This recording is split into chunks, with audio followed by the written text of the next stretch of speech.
سرای کفری و مۆزەخانەی شار میوانانی چوارەمین دیداری هونەر و ئاشتی کفری لە ئامێزگرد. دانیشتوانی کفری کەلتوری ڕەسەنایەتی کوردستان و گەرمیان و کفریان ئاشنا کرد بە نەتەوەکانی دیکە کە میوانی چوارەمین دیداری هونەر و ئاشتی کفرین.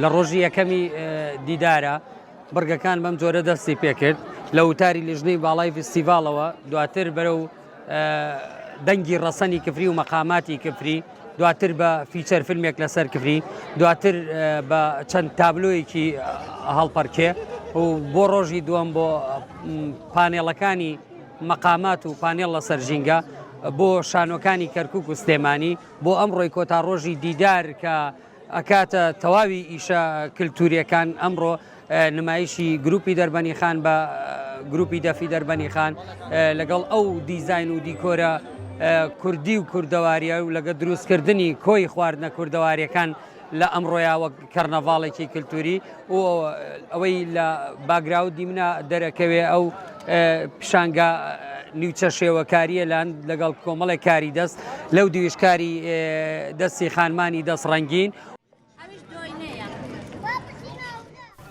ئامادەکردنی خواردنی کوردەواری ڕەسەنی گەرمیان و وتنەوەی گۆرانی و مەقاماتی ناوچەکە و نمایشکردنی کاری دەستی خانمان لە دیدارەکەدا بۆ زیاتر ناساندنی کەلتوری کفری بە میوانانی شارەکانی ناوەڕاست و باشووری عێراق بوو. لەخوا بەجابێ کوردەواری دوێنێمان کردە، ساوەرمان کردە، قەرەخەرمانمان کردیە، دۆڵمەمان کردیە، چێشتی ڕشتەمان کردووە. لەخوا چێشتی ئیسا کوردەواری جاران خۆشتر بووی تاکو ئیسا.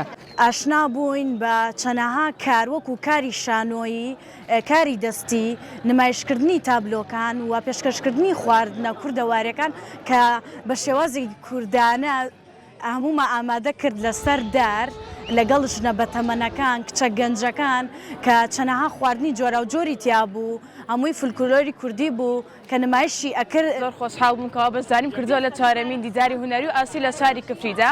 ئاسنا بووین بە چەندین خواردنی کوردەواری و ئاسنا بووین بە خەڵکی شارەکانی دیکە وەکو بەسڕە و دوهۆک و هەولێر و سلێمانی و کەربەلا و شارەکانی دیکە. زۆر سپاسی مامپۆڵە و خاتوکارین دەگەین کەوا دەستێکی باڵیانەیە لە جوانترکردن و ڕازاندنەوەی شاری کفریدا، هیوای سەرکەوتنیان بۆ دەخوازی نمونەیان زۆر بێ. لێرەدا بەشداریمان کردووە، وەکو میێوان بەشداریم کردووە، ئاسنای چەندین کاری دەستی بووین و تابلۆ بووین و هیوای سەرکەوتنی زیاتریان بۆ دەخوازی نمونەیان زۆر بێ.